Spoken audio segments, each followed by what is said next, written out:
you think about the IFC.js movement?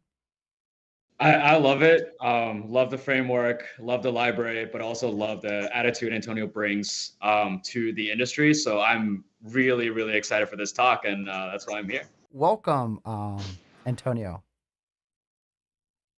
Yeah, hi everyone. Thanks a lot for the invitation. I'm really happy to be here.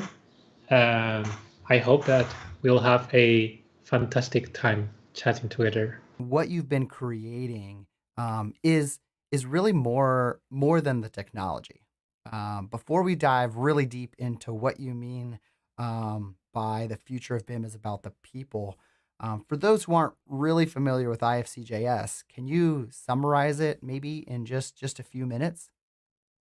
Give us a Yeah, tour I of can try. I can 5 minute try this. example of what IFC.js is. Yes, sure. So maybe if you let me share Yep, my I screen shortly, I got it can up. give you a speedrun presentation of IFC.js. So yeah, in a nutshell, IFC.js is what I thought would be a hobby project, just an IFC viewer for the web. I was learning web development. I was working in a BIM software company, so I knew quite some things about IFC. So I thought, why not try doing something to apply the knowledge that I'm getting, right? Mm-hmm. And then it started growing out of control. A lot of people started joining, and basically today it keeps growing. In the end, IFC.js is nothing more than the base technology that you would find in any 3D BIM application, solving the main problems of opening and working with an IFC in the web, because JavaScript is a programming language that is mainly executed in web applications, right?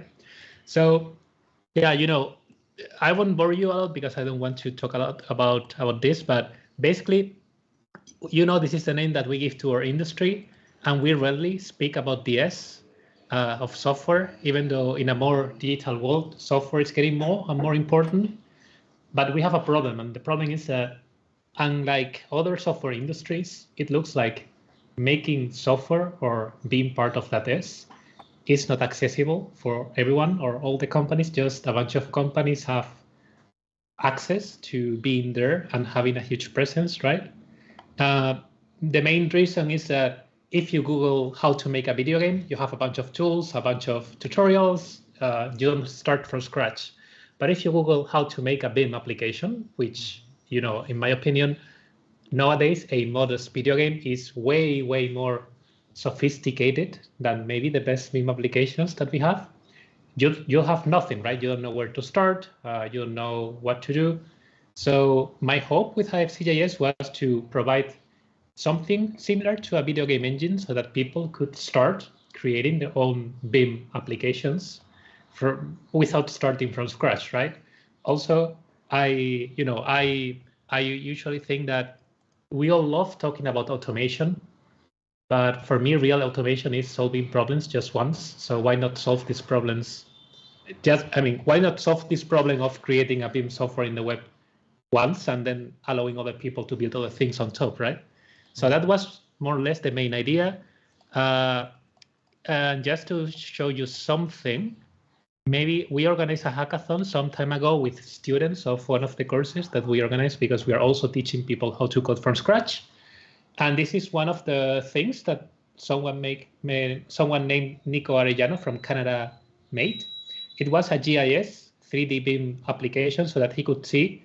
He's from the Cardiff University, I believe, and he created this 3D viewer where he could access the buildings, select items, see the properties, everything in the browser, everything built by him.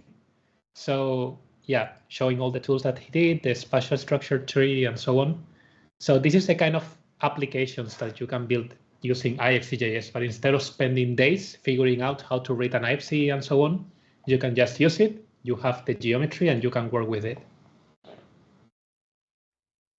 So, sorry if I spoke for too long, but Oh no, that was a great synopsis.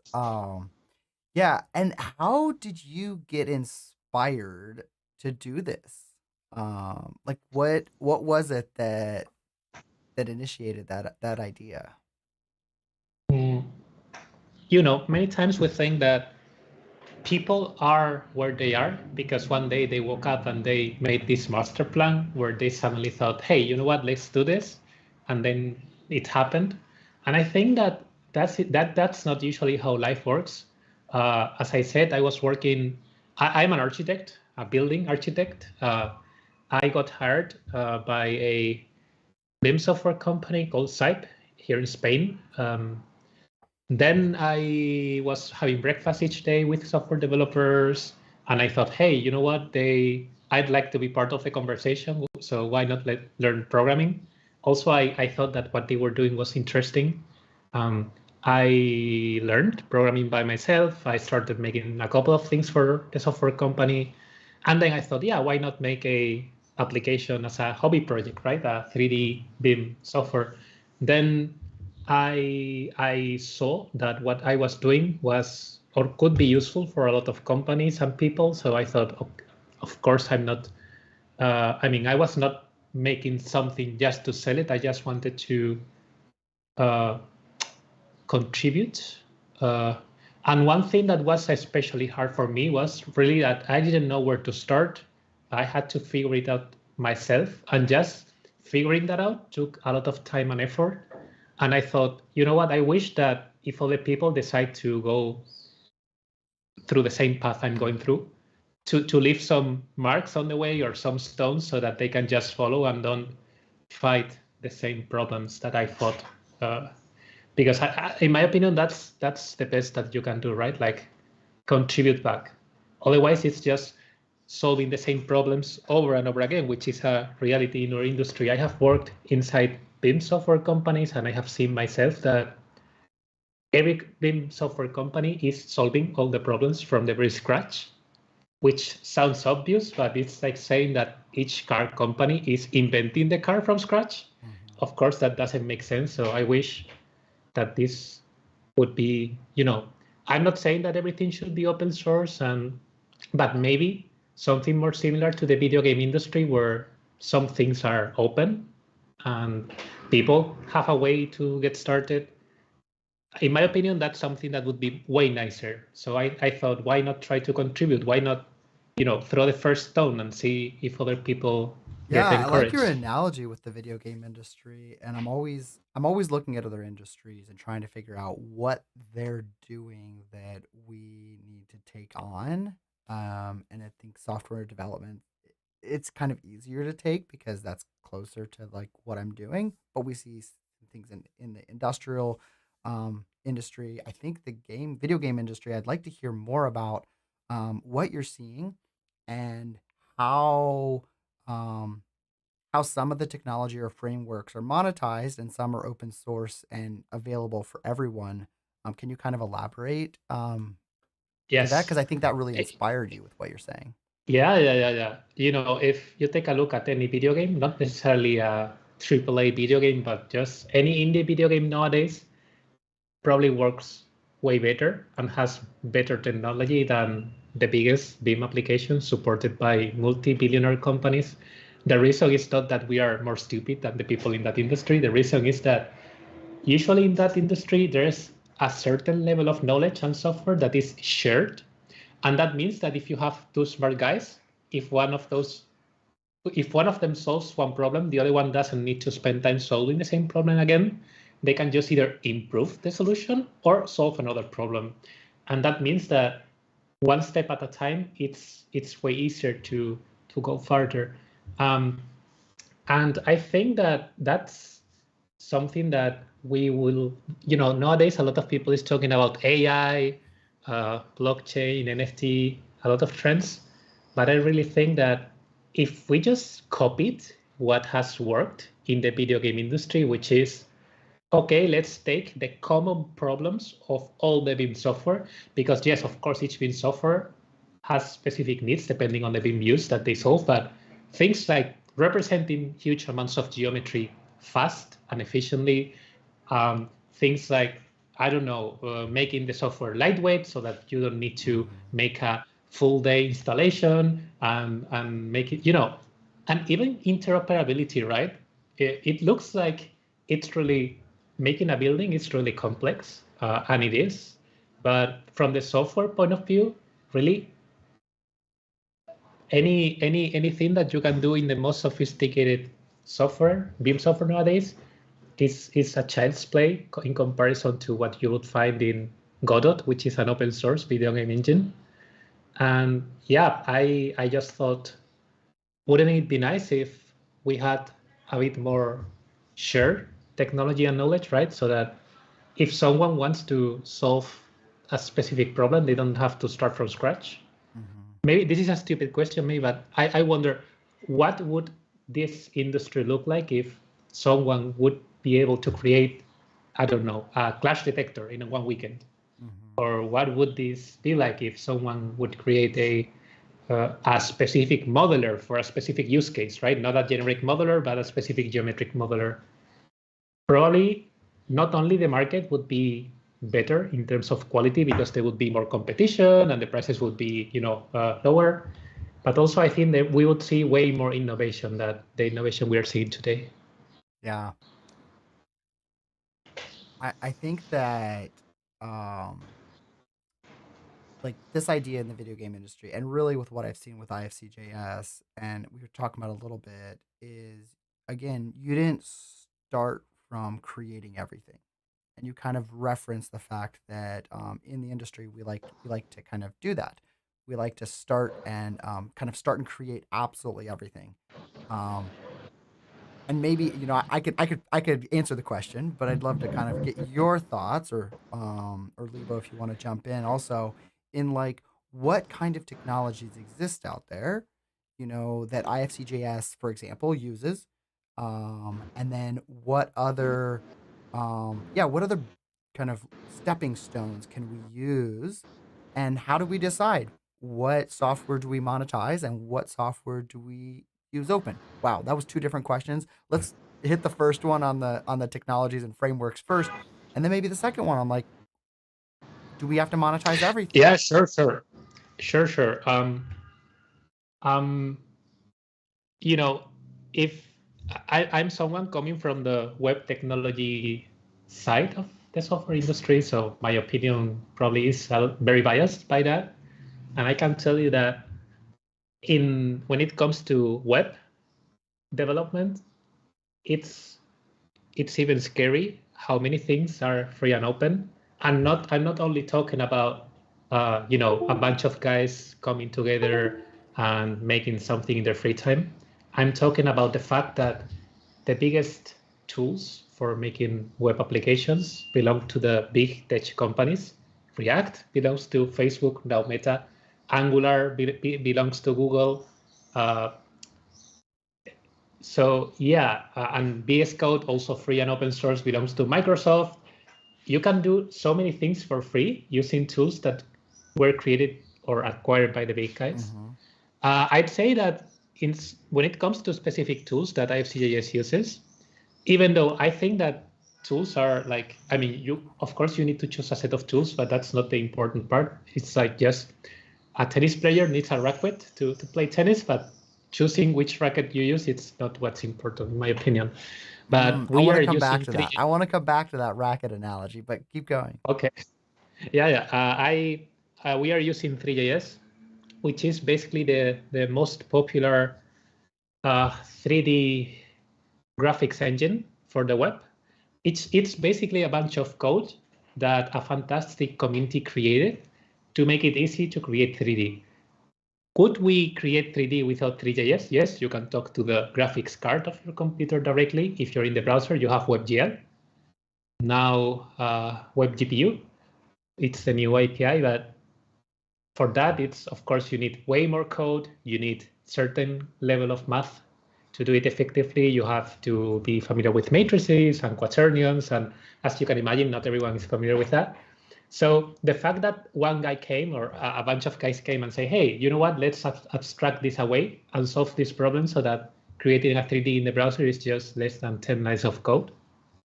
That was their idea. But this is business as usual in the web world. There's many libraries, many tools out there solving small and big problems so that when you arrive, you never have to start from scratch if you don't want to. You can always rely on others' work and build on top of it.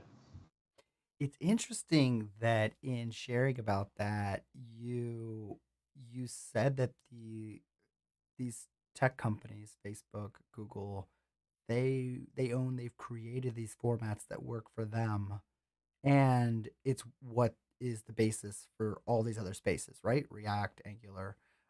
It's being used so much throughout. And yes, 3JS, I mean, obviously it's kind of the ruler right now for online web kind of visualization. And do I understand correctly? And you'll have to correct me if I'm wrong, but IFC.js has kind of two big parts. There's probably other parts, but the front end loader that happens into 3JS, and then there's the IFC kind of reader processor. Can you? Yes, I, I yes. I know we're getting maybe a little more into the technology, and I want to jump back to this other conversation we're having, but can you talk a little, just a tiny bit about those two pieces and how they work? Yes. Basically, the core of IFC.js is the problem of reading and writing IFCs, and that core was written. I wrote my own core back when I started, but then I team up with Tom Van Diggelen, which is the lead software developer for a company called BIM. I don't know if you're familiar with it. They make class detection. He's a fantastic person and a fantastic developer. I think that he's literally the smartest person that I know in the industry. And he made that whole core in C++ so that it's super fast. That's one part.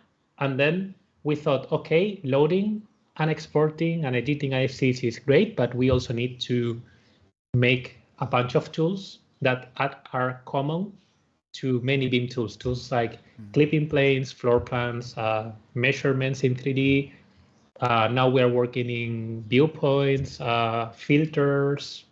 Now we are working in modeling, maybe. Let's see where that goes. But yeah, it's like two problems. One problem is IFC. Another problem is a set of BIM tools that allow you to build things without making each and every tool yourself. I want to jump And in of here course, those tools are built in 3JS. Sorry, I want to jump in here real quick to talk about kind of like what you mentioned before about getting kind of more people into this level of development. I think one thing that's really smart with a lot of these big companies is like there's such a demand on skilled labor that by offering these frameworks out for free, right, and creating a community around it, it actually makes it easier for them to find skilled talent to help them build value. And that's something I feel like a lot of software companies, especially in AEC, are missing out on because to get a high level, I guess, skill in Revit takes many years. You have to go to training. There's a lot of barriers to entry in that. Can you talk a little bit about your approach to kind of making your tool set open and accessible and kind of bringing people along your journey? I think that the biggest challenge there is that nowadays we don't have many developers in our industry, and the reason is that for some reason people believe that coding is hard or even boring, which is of course not the case. And another reason is that nowadays the IT jobs, I think, are one of the best paid jobs out there, which means that in any other industry, as a average software developer, not even a brilliant one, not a key person in a company, I'm just talking about an average guy sitting in a table in a huge office, he can easily get to 100K per year or 150K dollars per year as salary. And I imagine that once people from our industry learn to code, or even software developers out there that are not from our industry, when they see that in our industry, if those kind of salaries and conditions are not so common, and when they see that in other industries, there's a much more done and published so that you don't have to start from scratch, I think it's very, let's say, unappealing to work here as a software developer. And I think this is one of the biggest challenges that we are trying to solve with IFC.js. We believe that it's very unrealistic to think that we will save the industry importing software developers from the outside, because we can simply not compete with those salaries, in my opinion. Maybe I'm wrong, but for what I've seen, I don't think we can compete with that. So I think that our more realistic hope is to believe that there's people that are so in love with this domain that they will learn how to code, and even having the possibility to go out and work for a bank or work for a video game company, earning much more, they will decide to stay and improve this industry. That's what we believe and what we are trying to achieve. And that's also the very reason why I was telling you that before. Many times in our industry, I'm an architect, so we like to, at least in my opinion, we like to look very mysterious and very, mystifying things. And I think that this tendency of mystifying the technical side of things, if we want to convince a lot of people to get into software development, we must do exactly the opposite thing. We have to really show how fun it is, how easy it is to get started. Yeah, of course, that's Yeah. to be honest, my personal challenge right now is to be able to create what I call the indie BIM software industry, which is, indie, like the indie games, independent games. I'd love to see a lot of independent people learning software in the industry, bringing ideas, creating companies, competing even against the big guys. Yeah. So, yeah. Well, I have to definitely say, if you're enjoying this, smash that like button so that YouTube feeds this to other people. I really appreciate Antonio coming on. If you have questions, put them in the comments below, in the chat if you're watching this live. We want to be able to participate. And we also have the Discord where people can go and continue these conversations afterwards. I want to come back to the question about what is monetized. Right? This, by the way, if you have a different question about IFC and you want to ask about the technology, go for it. I think that I appreciate Antonio's kind of strategic thinking that seems almost just innate and given to him that I'm grateful for. So I'm going to continue going down that path a little bit during this interview. And thank you, Antonio, for going there with us. But yeah, let's talk about the tool. And maybe you have an idea as well, as in like YouTube viewer, and you want to participate, like put those comments, put those in the chat. We want to hear your thoughts too in this discussion. We definitely don't want this just to be one-sided. But yeah, let's talk a little bit about tools and, what gets monetized, how people, like what tools should be free and normal. I think you use the example in the video game industry, or in like, let's say Facebook and Google, that like creating websites is not their moneymaker, and so the way they create their website is React or Angular, and so they've published that because who cares? That's not what makes them money. I've seen people, at least in our industry, make like a Revit batch processor and release that open source, and a few people contribute to it. But then the main developer kind of doesn't contribute to it, and you see kind of things taper off. I think PyRevit is a very huge kind of open source community that you see people developing. I think towards Dynamo, there's been some kind of collective development that's happened open source. How do companies, if we were to say like architectural company A, engineering company B, and architectural company C, contribute towards something and not feel like they're giving up their IP because they're contributing towards this thing that's kind of growing with the industry? Yes. When it comes to BIM software, usually all applications have a maximum common denominator, which is the vast majority of the code within that software that is not what that company is selling. I don't know, for instance, a clash detector. Actually, we call it clash detector, but clash detection is just a small feature in the code base. And the vast majority of the code is open in different formats, displaying the geometry efficiently, providing a good user interface to see the properties, clipping planes, floor plan navigation.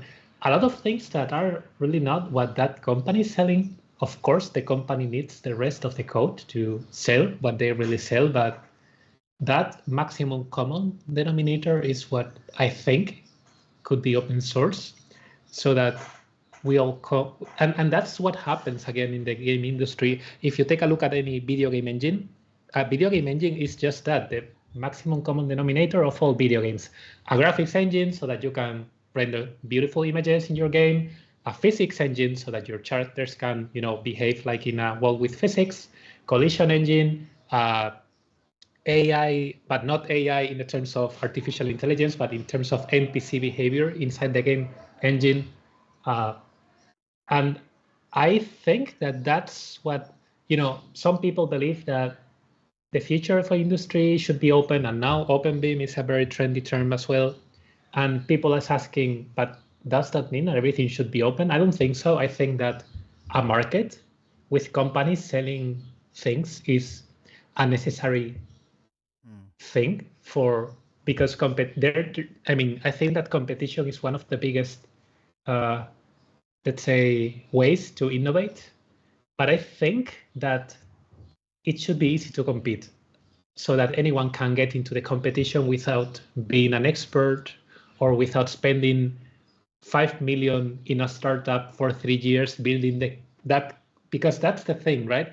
Nowadays, we are also seeing a lot of startups showing up. They raise 5 million, $10 million, and they can live for 4 or 5 years assembling a team. And out of those 5 years, I wonder how many years do you spend solving the same problem that everyone else is solving? Creating a 3D And then the last viewer, year, managing properties. What are the other like common denominator? Maybe we do that. Maybe we together Right. list some of these common denominator problems, that everyone's solving, like a base configurator, some other, interesting things. and I think that it's easy to think that this situation favors the big guys, but that's also a problem for them. Many people always ask, why don't we see more updates in the trend in the common softwares, right?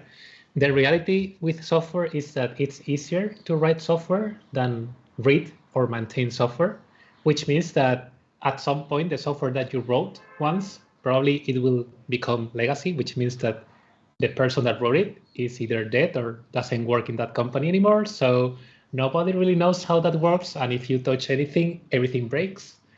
And that's a problem that happens when you have a huge code base. And I think that if part of that code base was shared and the technical depth of that code was collectively shared by a lot of people, and that doesn't mean putting people to work on this on their free time. I mean, Unreal Engine is basically free, and I don't think that anyone believes that Epic Games has money problems, right? Unity is free, and Unity doesn't have money problems. Even Godot, which is I think the most, let's say, the most open source community, so to call it the most traditional open source community, they also have a lot of money, right? So I think it's important to distinguish between having something open or shared and monetizing it, because it's definitely possible to have things open and monetize them at the same time. Yeah. But what do you think about the different parts of our industry and how like this whole open source conversation? And then we'll get to, at least we have one question that's come up in the chat. Yeah, I mean, I very much agree. I think like there are a lot of other models out there that other industries have found a lot of success in. I think one thing that I really look at is the movie industry, how different studios, different people like come together, work on a project, and then their reputation on particular projects helps them, build a reputation where other people want to work with them on a different project, right? Like, I think within our industry, especially if you look at some of these big names, right, they almost always kind of work with the same people, work on the same stack. But to me, like, that's both a tooling problem because you have to get everyone working on the same tools, but also a process problem where you have to get everyone running the same process.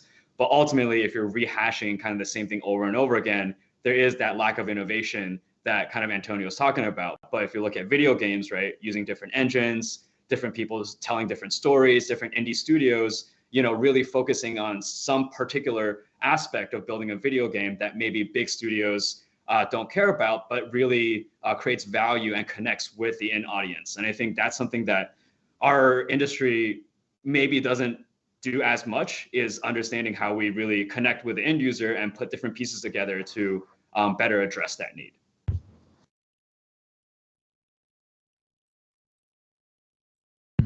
Yeah. And I think coming back to like listing things like PDF printer, right? There's no reason for that. That doesn't need to be proprietary, and we see open source ones existing alongside ones that exist attached to particular softwares. I think earlier we said 3D viewers.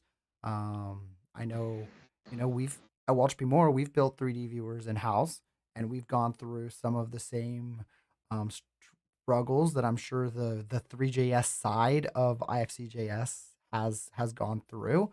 Um, we yeah, but we decided to go that direction. We have a proprietary format internally for interop. Interop's a good one. Like how many different programs are helping move that data from place to place.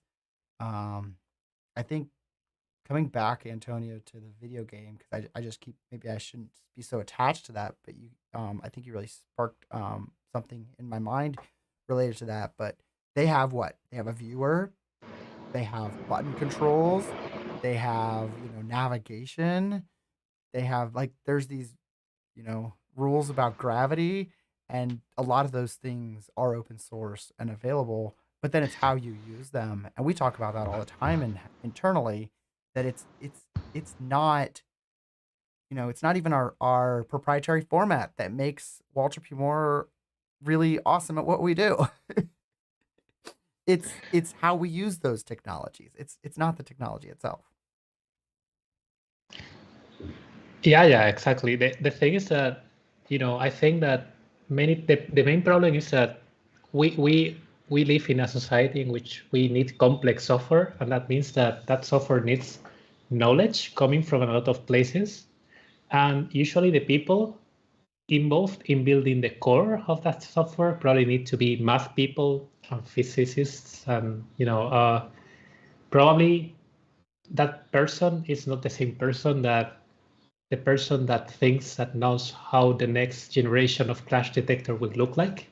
Maybe that is more like a visionary person, but doesn't necessarily have the math knowledge or the physics knowledge or the graphics knowledge, right? Mm-hmm. And one example, I always go back to that industry, but because I believe that it's a very good example. It's not very far away. I've seen many AC companies use video game engines, so I think everyone's a bit familiar with them already.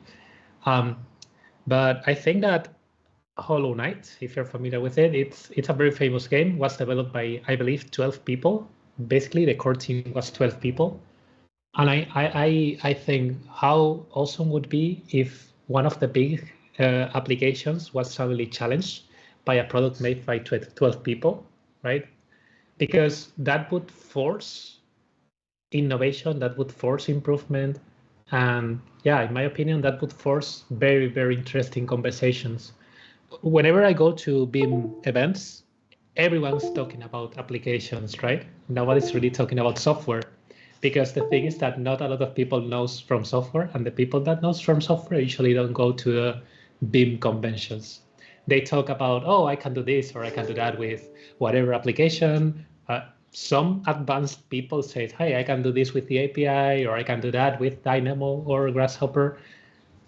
But I really miss more generic conversations in which we stop talking about specific solutions and we talk about software in general, right? And for that, of course, we need a critical mass of developers. And for that, we need to convince a lot of people to develop And and to that's get into interesting, right? programming. And so your desk kind of exists, your desk university, because we believe that having in AEC industry software development kind of learnable and accessible to people is important. So I think this is wonderful. I love that you're, obviously support that same type of a thing. Um, I also believe that I think we're likely at a time of shift.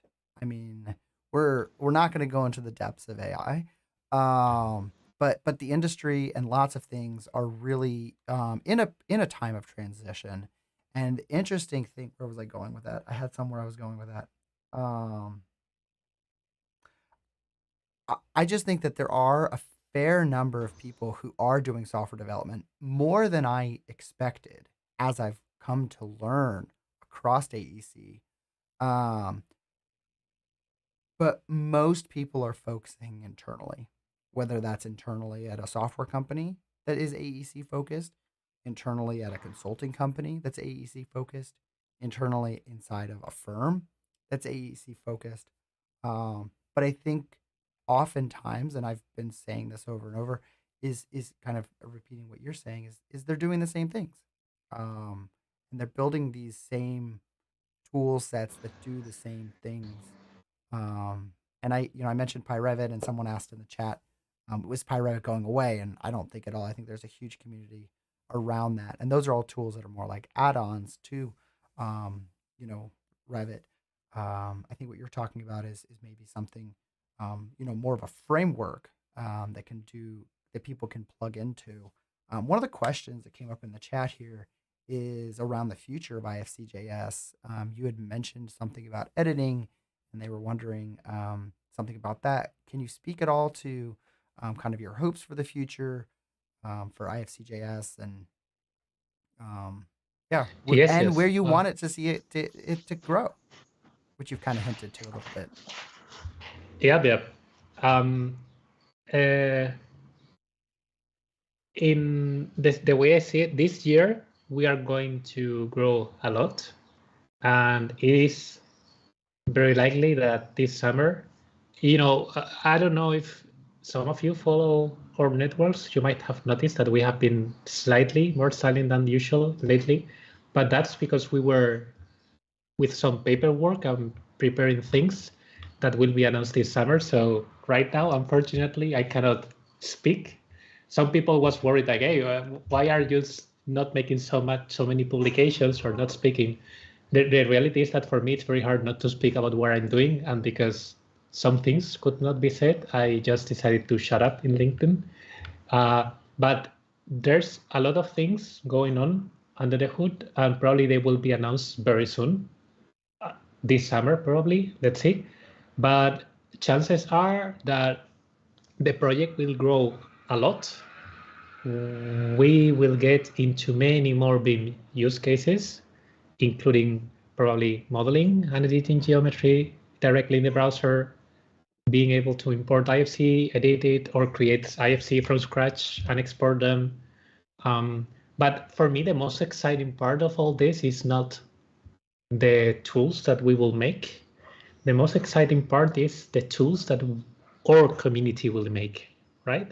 Because if we make, I don't know, I'm making this up right now, but imagine that we make a geometric engine, an open source geometric engine that allows anyone not only to expose a modeler to the end user, but even to create geometry for their applications, right? Maybe someone comes in a team of 3 people, and in a weekend they assemble a rebar generation tool, because now that they can easily create geometry, they are familiar with the structural and rebar domain, so they know how it works, and they can suddenly in 1 weekend create something that would already be something that some people would be willing to pay for, right? That's what we are going to try to achieve. We are not going to, we believe that the solution is not to come up with solutions that are better, because what happens with software quality is that it's like a logarithmic curve. At some point you get stalled in a flat, like in a desert, and it's really hard to really be better. We believe that the next thing in BIM is that allowing even single individuals and companies of all sizes to be part of the conversation. And in our opinion, being part of the conversation means creating software, putting that software on the table and say, hey, this is our idea. We have seen letters, we have seen a lot of posts, we have seen many events, a lot of people talking, and we are more our philosophy is more like talk less, do more. Mm. And this situation in which there's just a bunch of companies creating the software and the rest of the industry asking for them to do things, that's the present. I mean, we are not doing, in my opinion, things could be worse, but things could also be a lot better. So yeah, let's see where we can get this year. Yeah. Well, thanks, Antonio. Really appreciate that. If you have any final questions, throw them in the chat. We're going to start wrapping up here. Thanks for everyone. Thank you, Antonio, for being here. I don't know, Lebo, we have any burning kind of final questions for Antonio about strategy, about I do have a IFC.js? final question. One of the things I do hear a lot is that in schools right now, kind of like design technology and technology oriented kind of courses are some of the most popular. And this makes me feel old, but like, what would be your message, Antonio, for the next generation of architects, engineers that are now coming into the industry who are interested in technology? Where should they go? What should they look at? How should they kind of help you create this future that you're envisioning? You know, one of the reasons why I decided to swift or change my career to software development was that in I started coding, I think 3 or 4 years ago, not so long ago. I think people believe that I've been coding my whole life, but really 5 years ago I was just a regular architect. And I think one of the reasons why I decided to do that was not the money. Of course, I can assure you that you can get a lot of money if you do software, even in our industry. If you get tired of our industry, you can walk away, work for a generic IT company, and you get a six-figure salary. But for me, the biggest reason was that, I was studying architecture because I liked to solve creative problems. And then when I started working as an architect, I found that the work was not so creative. It was more, okay, let's start drawing bathrooms. And then that was my life, drawing bathrooms each day, 5 days a week, 40 hours a week. So, but then when I started going for programming jobs, I got into the interview, and the interview was like, in a traditional architectural field, the interview was like, okay, tell us which softwares can you use, what can you do with this software, and that's it. Because the job was going to be mechanical and not very interesting. But for programming jobs, people believe that programming is boring and programming is. I remember this interview for a software company, and the only question of the interview was, okay, tell us about a problem that you have solved throughout your career and how you use creativity to solve that problem. And they even told me that before the interview so that I could prepare and I could bring them the problem and explain them and that kind of things. And for me, that was so surprising that one of the first interviews that I made in programming, and they asked for creativity and proactivity, the kind of things that I was looking for in architecture. So yeah, maybe some people only care about the money, maybe others care about creativity. Either way, for me, programming is the next big thing and the next big uh, professional path that people will go afterwards. So this is, in my opinion, the best time to do that, to Yeah. start programming, to start coding. And if people already know some Dynamo or some Grasshopper, they already have half of the job done. So my message to them is, don't be afraid, because it's a lot of fun, it's a lot of creativity, and if they care about this, it's a lot of cash, of course. Yeah. Well, thank you. Thank you everyone for participating. Really appreciate the time we have here. I'm curious to see IFC.js grow. I'm also really, really personally curious to watch the open source ecosystem evolve inside of the AEC industry. Personally, I'm within a firm, and so I'm curious to see how many firms and what they are doing can be released and shared, and not only in a way as a marketing ploy, but really in a, this is something in a sense that we almost don't want to maintain only internally anymore, because I personally think a lot of these things exist because a a group or a company decided, this actually isn't something that I want to be my moneymaker. This is just a tool I want to use, and I want other people to test it for me. I want other people to come up with solutions for it, and then kind of build off of that. And that's the view that I see for open source. And someone asked about how do I convince my company that I can give back, and I think that is one of the key ways. If it's only internal, you have to fully maintain it, fully support it yourself. You have to fully test it. When you can share some of those pieces, like what Antonio is talking about, it can be expanded. Um, so yeah. So thank you, Antonio. Thank you so much for being on the show. Yeah, no, thank you for the invitation. It was really nice, and I hope that I didn't bore your audience too much because I usually speak a lot, but yeah, Well, hit really that happy to be like here. button and tell him that you didn't bore him that much. Thank you for tuning in. I'll just say goodbye to the people, and I'll be right back with you, Antonio. Um, let's see here. I need to hit the cut here. There we go. Bye, everybody. Thank you so much for tuning in. Definitely make sure and tune in again this evening. We're going to have an episode learning about REST.